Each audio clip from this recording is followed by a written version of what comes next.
हम जो विषय सीख रहे थे कष्टों का, हमारे जीवन में जो कष्ट आते हैं उनका क्या फायदा है, बेनिफिट ऑफ सफरिंग्स, हमारे जीवन में आने वाले कष्टों का क्या फायदा है, उसी क्रम में हम आज पढ़ेंगे।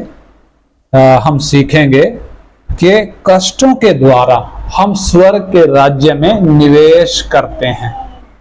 स्वर्ग के राज्य में क्या करते हैं? निवेश करते हैं। तो उसके लिए पढ़ेंगे रोमी 8 अध्याय का 16 से 18 पढ़ेंगे। रोमी 8 अध्याय 16 से 18।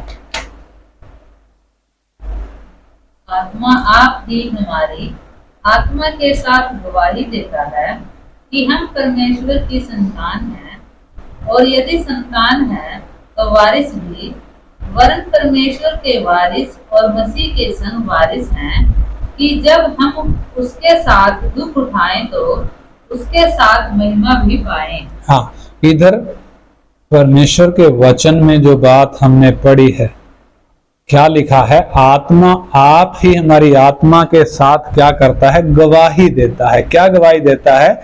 कि हम परमेश्वर की संतान हैं, और यदि संतान हैं तो क्या भी हैं? वारिस भी हैं, वरन परमेश्वर के वारिस। किसके वारिस हैं? परमेश्वर के वारिस, और मसीह के संगी वारिस हैं। मसीह के संगी वारिस का मतलब क्या है? जैसे मसीह वारिस है वैसे ही हम भी उसके साथ वारिस हैं, मसीह के संगी वारिस हैं। इसलिए वारिस हैं तो क्या है? उसके आगे लिखा है कि उसके आगे क्यों उसका 17 में लिखा है, और यदि संतान है तो वारिस भी, वरन मसीह के संगी वारिस हैं, जबकि हम उसके साथ दुख उठाएं कि उसके साथ महिमा भी पाएं। यानी जब हम क्या हैं? वारिस हैं। किसके वारिस हैं? परमेश्वर के वारिस हैं, मसीह के संगी वारिस हैं, तो अवश्य है कि हम मसीह के साथ क्या करें?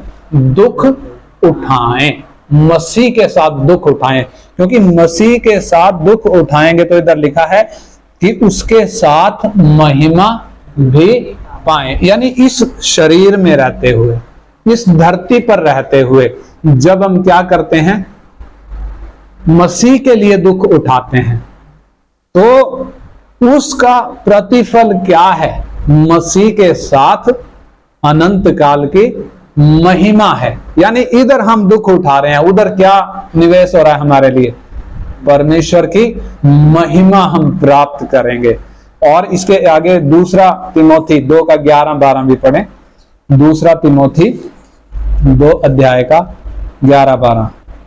यह बात सच है कि यदि हम उसके साथ मर गए हैं तो उसके साथ जिएंगे भी। हाँ, देखो स्पष्ट लिखा परमेश्वर के वचन में, ये बात क्या है? सच है कि यदि हम उसके साथ मर गए हैं, यानी मसीह के साथ यदि हम मर गए हैं तो उसके साथ क्या भी करेंगे? जिएंगे भी। हाँ, यदि हम धीरज से सहते रहेंगे। हाँ, यदि हम धीरज से सहते रहेंगे। क्या सहते रहेंगे? हमारे जीवन में आने वाले कष्ट जो मसीह के नाम के कारण आते हैं, हमारे जीवन में आने वाले कष्टों को यदि हम सहते रहेंगे तो उसके साथ राज्य भी करेंगे। हाँ, उसके साथ क्या भी करेंगे? राज्य भी करेंगे। यानी परमेश्वर के वचन से क्या स्पष्ट है कि यदि हम इस धरती पर कष्ट सह रहे हैं तो स्वर्ग के राज्य में क्या कर रहे हैं? निवेश कर रहे हैं। स्वर्ग के राज्य में हम निवेश कर रहे हैं। जैसे बैंक में पैसे जमा करते हैं, ऐसे ही हम स्वर्ग के राज्य में क्या कर रहे हैं? निवेश कर रहे हैं। यानी इस जीवन में आने वाले कष्ट, देखो कितनी ऊंची बुलाहट हमें मिली है। बहुत सारे लोग जो इस सत्य को नहीं पहचानते, बहुत सारे लोग यीशु के पीछे लालच के कारण आते हैं, स्वार्थ के कारण आते हैं। किन बातों के कारण आते हैं? मुझे नौकरी मिल जाएगी, मेरा बिजनेस चल जाएगा, मेरा वीजा लग जाएगा, है ना, यानी मेरे कष्ट दूर हो जाएंगे। और मेरे जीवन में क्या आ जाएंगे, सुख आ जाएंगे, सुख के दिन आ जाएंगे, अच्छे दिन आ जाएंगे। परंतु परमेश्वर का वचन साफ साफ कहता है, क्या कहता है कि यदि हम उसके साथ मर गए हैं तो उसके साथ जिएंगे भी, और यदि धीरज से हम सहते रहेंगे तो उसके साथ क्या भी करेंगे, राज्य भी करेंगे। यदि हम उसका इनकार करेंगे तो वह भी हमारा इनकार करेगा। यानी स्पष्ट है, इधर हम जो करेंगे उसका प्रतिफल हमें उधर मिलेगा। इसके अलावा एक वचन और हम पढ़ेंगे, दूसरा कुरिन्थी 4 अध्याय 16 वचन से 18 वचन तक हम पढ़ेंगे। दूसरा कुरिन्थी 4 का 16 से 18। हाँ पढ़ो। इसलिए हम यहोवा नहीं छोड़ते, इसलिए हम हियाव नहीं छोड़ते, या हिम्मत नहीं छोड़ते, हम साहस नहीं छोड़ते। हाँ, यद्यपि हमारा बाहरी मनुष्य तत्व नष्ट हो जाता है। हाँ, यद्यपि हमारा बाहरी मनुष्यत्व, बाहरी व्यक्ति, बाहरी मनुष्यत्व नाश भी होता जाता है, तो भी हमारा भीतरी मनुष्य तत्व दिन प्रतिदिन नया होता जाता है। हाँ, तो भी हमारा भीतरी मनुष्यत्व, इसको क्या बोलते हैं, मनुष्यत्व। यानी क्या वचन क्या लिखा, हम हिम्मत नहीं हारते। परिस्थितियां ऐसी हैं, एक व्यक्ति क्या हार सकता है, हिम्मत हार सकता है, ऐसी परिस्थितियां, लेकिन हम क्या नहीं करते, हिम्मत नहीं हारते। इधर लिखा है इसलिए हम क्या नहीं छोड़ते, हियाव नहीं छोड़ते, क्योंकि यद्यपि हमारा बाहरी मनुष्यत्व क्या होता जाता है, नाश भी होता जाता है, तो भी हमारा भीतरी मनुष्यत्व कैसा होता जाता है, दिन प्रतिदिन नया बनता जाता है। और आगे क्या लिखा है, क्योंकि हमारा पल भर का हल्का सा क्लेश हमारे लिए बहुत ही महत्वपूर्ण और अनंत महिमा उत्पन्न करता जाता है। हाँ, क्योंकि हमारा कौन सा क्लेश, पल भर का हल्का सा क्लेश हमारे लिए क्या उत्पन्न करता है, बहुत ही महत्वपूर्ण और अनंत महिमा उत्पन्न करता है। यानी जब अनंत काल में हम इस शरीर के जीवन को देखते हैं, जब हम अनंत काल में प्रवेश करेंगे, परमेश्वर की नजरों से यदि आज हम देखें, और जो हमें आशा है उस आशा के अनुसार अनंत काल में जब हम प्रवेश करेंगे तो क्या होगा, पीछे मुड़कर जब हम इस शरीर के जीवन को देखेंगे, इस धरती के जीवन को जब हम देखेंगे तो क्या दिखेगा, पल भर का हल्का सा क्लेश। क्या दिखेगा, पल भर का हल्का सा क्लेश। यानी ये जीवन कितने साल का है, 60 70 80 साल का ये जीवन, लेकिन अनंत काल के जीवन के सामने जो जीवन प्रभु यीशु के द्वारा हमें मिला है, तो ये 60 70 80 साल का जीवन ये क्या है, पल भर का है। और इस जीवन में मसीह के कारण क्या है, कष्ट हैं, दुख हैं, लेकिन इधर लिखा है पल भर का ये हल्का सा क्लेश। यानी ये जो मनुष्य के शरीर में रहते हुए इस धरती के जीवन में हम जो कष्ट सहते हैं, कितना है, पल भर का है। पल भर का मतलब उस अनंत काल के सामने। तो ये पल भर का हल्का सा जो क्लेश है हमारे लिए क्या क्या करता है, बहुत ही महत्वपूर्ण और अनंत महिमा को उत्पन्न करता है। और आगे क्या लिखा है 18 वचन में, और हम तो देखी हुई वस्तुओं को नहीं, हम तो देखी हुई वस्तुओं को नहीं, परंतु अनदेखी वस्तुओं को देखते रहते हैं। हाँ, देखी हुई वस्तुओं को नहीं, कौन सी वस्तुओं को देखते हैं, अनदेखी वस्तुओं को देखते रहते हैं। हाँ, क्योंकि देखी हुई वस्तुएं थोड़े ही दिन की हैं, हाँ, परंतु अनदेखी वस्तुएं सदा बनी रहती हैं। हाँ, हमारी जो बुलाहट है अनंत काल की है। यानी आज बेशक हमें आंखों से वो बातें ना दिखती हों, आज हमें क्या दिखता है, शरीर में क्लेश दिखता है, इस जीवन का क्लेश दिखता है। क्लेश कैसे, मसीह के कारण जो हमारे जीवन में सतावट आती है, जो कष्ट आते हैं, जो तूफान आते हैं, मसीही जीवन तूफान जब सामना करते हैं मसीही जीवन में, तो क्या है, हमारी नजर किधर है? इन कष्टों पर नहीं है, हमारी नजर उस अनंत काल पर है। उन अनदेखी वस्तुओं को हम देखते रहते हैं, क्योंकि ये जो शरीर हमारा है, या ये जो कष्ट हमारे हैं, या जो इस धरती का ये जीवन है, इस धरती की जो चीजें हैं, ये कितने दिन की हैं? थोड़े समय की हैं। परंतु जो अनदेखी वस्तुएं हैं, जो हमें मिलने वाली हैं, वो अनंत काल की हैं, सदा तक बनी रहने वाली हैं। इसलिए लिखा है, पल भर का हल्का सा क्लेश जो इस जीवन में हम सामना कर रहे हैं, पल भर का है अनंत काल के सामने। क्योंकि अनंत काल में क्या नहीं है? कष्ट नहीं है। प्रभु हमारे सारे आंसू क्या कर डालेगा? पोंछ डालेगा। वहां विलाप नहीं होगा, वहां पीड़ा नहीं होगा, वहां क्लेश नहीं होगा, वहां दुख नहीं होगा, वहां रोना पीटना नहीं होगा, बल्कि अनंत काल का आनंद वहां पर होगा। और इसके अलावा एक वचन और हम पढ़ेंगे, मत्ती 5 अध्याय उसका 11 और 12 वचन। हाँ, मत्ती 5 का 11-12। धन्य हो तुम जब मनुष्य मेरे कारण तुम्हारी निंदा करें। हाँ, देखो यीशु मसीह कह रहे हैं, क्या कह रहे हैं? धन्य हो तुम जब मनुष्य मेरे कारण क्या करें? तुम्हारी निंदा करें। करते हैं? यीशु पहले ही कह रहा,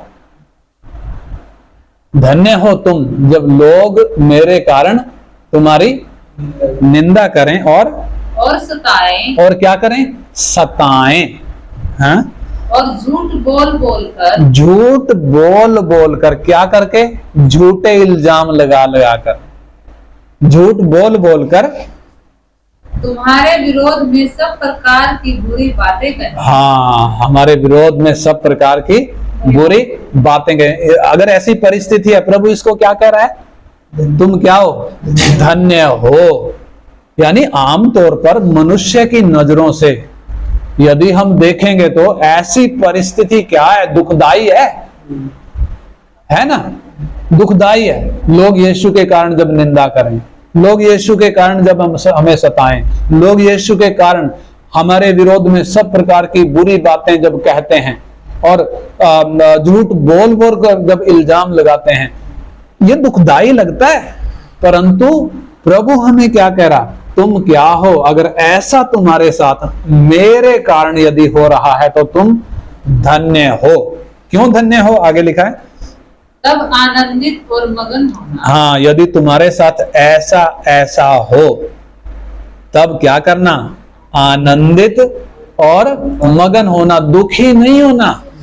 जब लोग मेरे कारण तुम्हारी निंदा करें तब दुखी नहीं होना। जब लोग मेरे कारण तुम्हें सताएं तब दुखी नहीं होना। क्या होना? आनंदित और मगन होना, क्योंकि तुम्हारे लिए स्वर्ग में बड़ा फल है। हाँ, तुम्हारे लिए स्वर्ग में बड़ा फल है। कहाँ फल है? यानी इधर जो हम मसीह के कारण दुख सहते हैं, उसका स्वर्ग में बड़ा क्या है? प्रतिफल है। यानी इधर मैंने शुरू में क्या बताया? हम कष्टों के द्वारा स्वर्ग में निवेश करते हैं। यानी जो कष्ट हम सहते हैं, हमारे लिए स्वर्ग में इन्वेस्टमेंट हो रहा है। कैसे हो रहा है? हमारे कष्टों के द्वारा। कौन से कष्ट? हमारी मूर्खता के द्वारा आने वाले कष्ट नहीं, बल्कि मसीह के कारण जो हमारे जीवन में कष्ट आते हैं, उन कष्टों के कारण प्रभु कहता है तुम धन्य हो यदि लोग मेरे कारण तुम्हें क्या करें? तुम्हारी निंदा करें, तुम्हें सताएं और तुम्हें झूठ बोल बोल कर सब प्रकार की बुरी बातें तुम्हारे विरोध में कहें, तब तुम क्या होना? आनंदित और मगन होना, क्योंकि तुम्हारे लिए स्वर्ग में क्या है? बड़ा प्रतिफल है। स्वर्ग में बड़ा फल है। इसलिए हमें क्या नहीं करने की जरूरत? चिंता करने की जरूरत नहीं है। प्रभु ने जब हमें चुना, हमने नहीं चुना प्रभु को, प्रभु ने हमें चुना। यूहन्ना में लिखा है 15 अध्याय का 18-19 वचन पढ़ो। 15 अध्याय का 18-19 पढ़े। यदि संसार तुमसे बैर रखता है यदि संसार तुमसे बैर रखता है तो तुम जानते हो कि उसने तुमसे पहले मुझसे बैर रखा। हाँ, हमसे पहले किससे रखा? यीशु मसीह से बैर रखा। हमसे पहले संसार ने प्रभु यीशु मसीह से बैर रखा। इसलिए प्रभु कह रहा है यदि संसार तुमसे बैर रखता है तो तुम जानते हो कि उसने तुमसे पहले मुझसे भी बैर रखा। यदि तुम संसार के होते तो संसार अपनों से प्रेम रखता। हाँ, संसार अपनों से क्या रखता? प्रेम रखता। परंतु इस कारण कि तुम संसार के नहीं वरन मैंने तुम्हें संसार में से चुन लिया है। हाँ, मैंने तुम्हें संसार में से चुन लिया है, इसलिए संसार तुमसे बैर रखता है। हाँ, इसलिए संसार तुमसे क्या रखता है? प्रभु ने पहले ही बताया कि मुझे जब संसार ने सताया, मुझसे जब संसार ने बैर रखा तो तुमसे भी क्या करेगा? बैर रखेगा। कारण क्या है? क्योंकि तुम संसार के नहीं हो, मैंने तुम्हें संसार में से चुन लिया। यदि तुम संसार के होते तो संसार तुमसे प्रेम रखता, परंतु इसलिए कि तुम संसार के नहीं बल्कि मैंने तुम्हें संसार में से चुन लिया, इसलिए संसार तुमसे बैर रखता है। इसलिए प्रभु कह रहा है कि तुम धन्य हो जब मेरे नाम के कारण लोग तुम्हारी निंदा करें। उस वक्त क्या करना? दुखी नहीं होना, विलाप नहीं करना। क्या करना? आनंदित और मगन होना, क्योंकि तुम्हारे लिए स्वर्ग में बड़ा प्रतिफल है। यानी शरीर में जो हमें कष्ट आ रहा है, जो सतावट आ रही है, वो कितने दिन की है? पल भर की है। और जो हमें प्रतिफल मिलने वाला है वो कितना है? अनंत काल का है। अनंत काल का है। यानी थोड़ा सा जब हम कष्ट उठा रहे हैं, बहुत सारा निवेश किधर हो रहा है? स्वर्ग में हो रहा है। देखो एक वचन और पढ़ेंगे, पहला यूहन्ना 3 अध्याय का 1 से 3। पहला यूहन्ना 3 अध्याय का 1 से 3 पढ़ो। देखो पिता ने हमसे कैसा प्रेम किया है, हाँ, कि हम परमेश्वर की संतान कहलाएं। हाँ, देखिए परमेश्वर का वचन हमें क्या कह रहा है कि देखो पिता ने हमसे कैसा प्रेम किया है कि हम परमेश्वर की संतान कहलाएं, और हम हैं भी, और हम हैं भी। मतलब ये कल्पना नहीं है, बल्कि हम परमेश्वर की संतान हैं भी। इस कारण संसार हमें नहीं जानता। इस कारण क्या नहीं करता? संसार हमें नहीं जानता। हाँ, क्योंकि उसने उसे भी नहीं जाना। हाँ, प्रभु यीशु को भी नहीं जाना। संसार ने क्या नहीं किया? प्रभु यीशु को भी नहीं जाना। परमेश्वर का वचन कहता है कि यदि वे तेजों में प्रभु को जानते तो क्या नहीं करते? उसको क्रूस पर ना चढ़ाते। यानी संसार ने प्रभु यीशु को क्या नहीं किया? नहीं जाना। इसलिए परमेश्वर का वचन कहता है संसार हमें भी नहीं जानता। हम परमेश्वर की संतान है। ये परमेश्वर का प्रेम है कि हम परमेश्वर की संतान है, हम हैं भी। और क्या लिखा है? संसार हमें नहीं जानता, क्योंकि उसने प्रभु को भी नहीं जाना। फिर आगे क्या लिखा है? हे प्रियो, अब हम परमेश्वर की संतान हैं। अब हम परमेश्वर की संतान हैं, और अभी तक यह प्रकट नहीं हुआ। अभी तक ये प्रकट नहीं हुआ कि हम क्या कुछ होंगे। हाँ, अनंत काल में हम क्या कुछ होंगे, अभी ये प्रकट नहीं हुआ। इतना जानते हैं, इतना स्पष्ट है, जब हम प्रकट होगा, जब वो प्रकट होगा। कौन? यीशु। जब हम इतना जानते हैं कि जब वह प्रकट होगा तो हम भी उसके समान होंगे। यानी क्या लिखा है? हम ये नहीं जानते कि हम क्या कुछ होंगे, लेकिन इतना पक्का है, हम इतना जानते हैं कि जब यीशु मसीह प्रकट होगा हम भी कैसे होंगे, कैसे होंगे? उसी के समान होंगे। उसी के समान कैसे होंगे?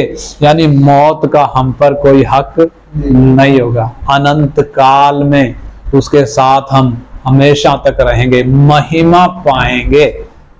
इसलिए परमेश्वर का वचन कहता है जैसा वो है वैसे ही हम भी होंगे। आगे, और जो कोई तो क्योंकि उसको वैसा ही देखेंगे जैसा वह है, उसको वैसा ही देखेंगे जैसा वह है। हाँ, और जो कोई उस पर यह आशा रखता है, ये आशा रखता है, वह अपने आप को वैसा ही पवित्र करता है कैसा? जैसा वह पवित्र है। हाँ, यानी जिसको ये आशा है, क्या आशा है? मैं अनंत काल में प्रवेश करूंगा, जैसा प्रभु यीशु है मैं भी वैसा ही होऊंगा।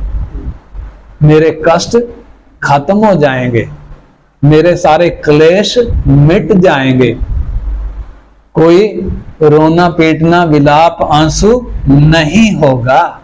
यानी एक व्यक्ति जब ये आशा रखता है तो क्या करता है? अपने आप को पवित्र करता है, क्योंकि यीशु भी क्या है?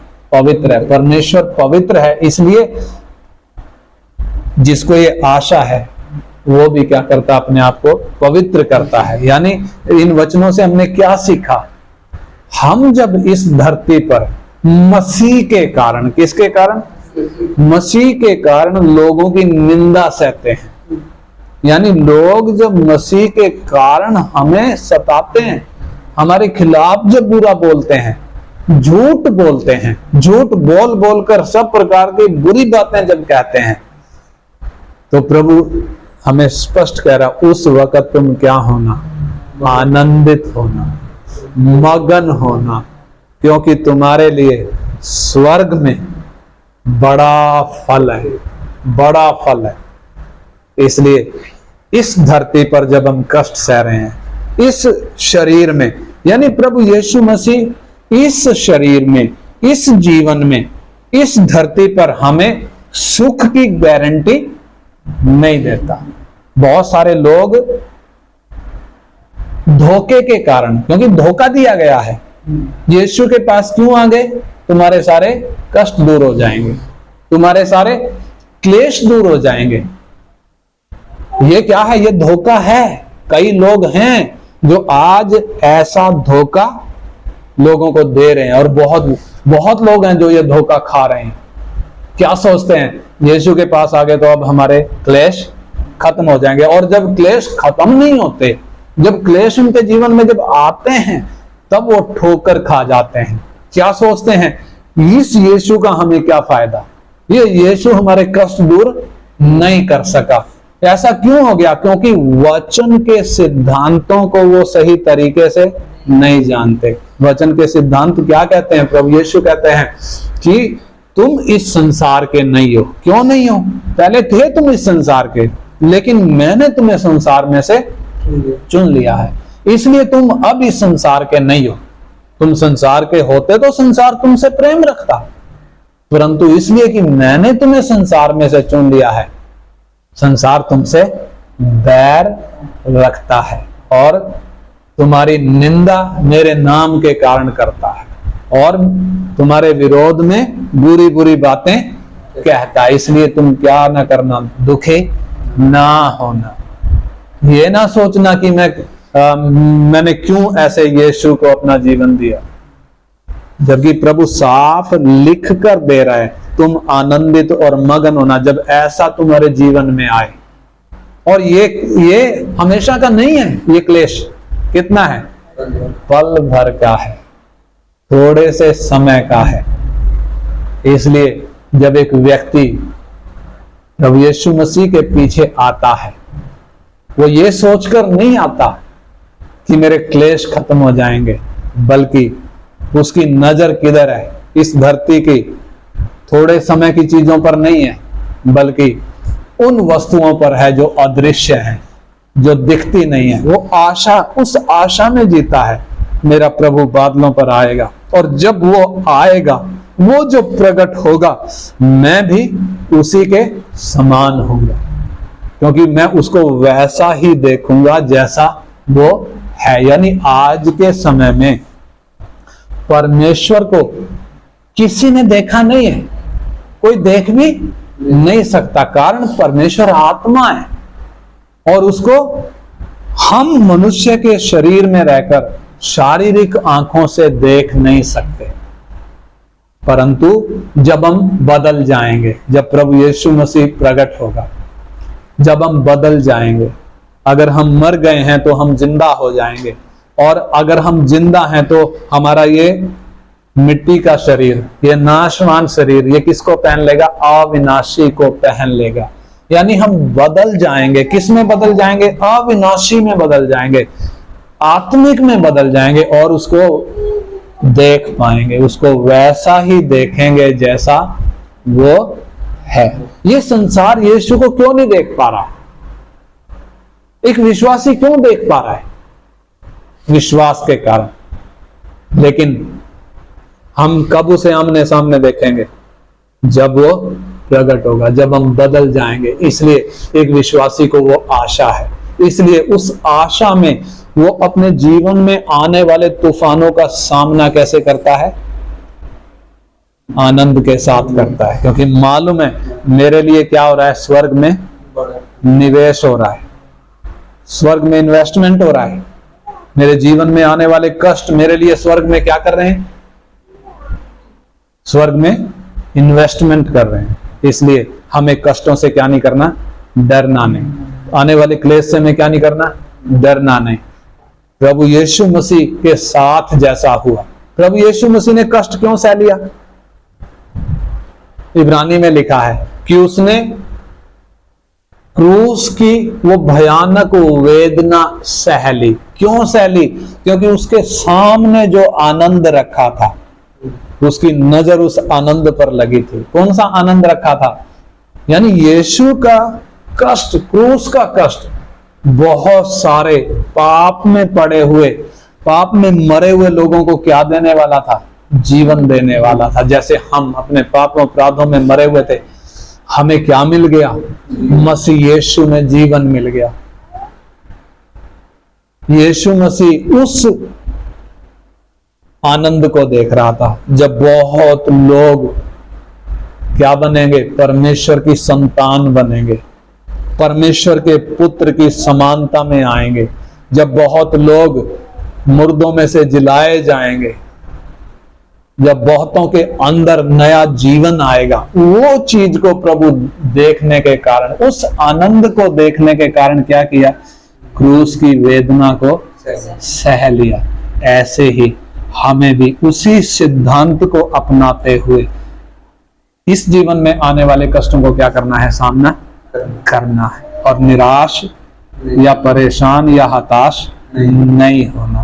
क्योंकि प्रभु कहते हैं तुम उस वक्त क्या करना? आनंदित और मगन होना, क्योंकि तुम्हारे लिए स्वर्ग में बड़ा।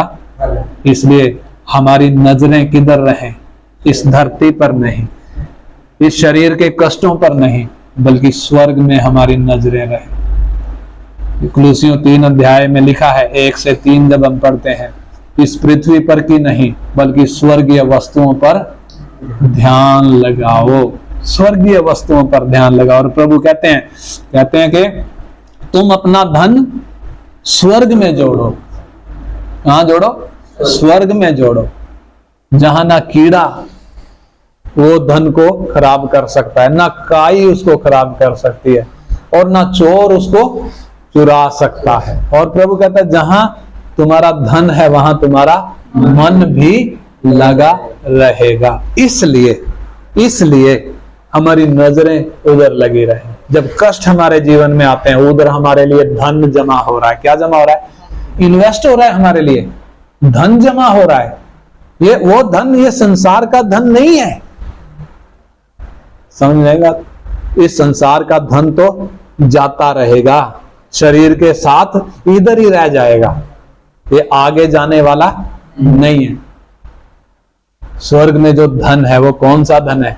हम जो इधर मसीह के लिए सहते हैं, हम जो मसीह के नाम के कारण जो सहते हैं, हमारे लिए स्वर्ग में धन जमा हो रहा है, स्वर्ग में हमारे लिए निवेश हो रहा है। इसलिए आइए हम प्रार्थना करें, परमेश्वर हमें वो दिलेरी दे, परमेश्वर हमें वो साहस दे, परमेश्वर हमें वो हियाव दे, ताकि अपने जीवन में आने वाले तूफानों को, निंदा को, बदनामी को, दुखों को, क्लेशों को, सतावट को हम क्या कर सकें, आनंद के साथ सह सकें। परमेश्वर उसके लिए हमें वो दिलेरी दे, उसके लिए हमें वो अनुग्रह दे। आइए हम प्रार्थना करें।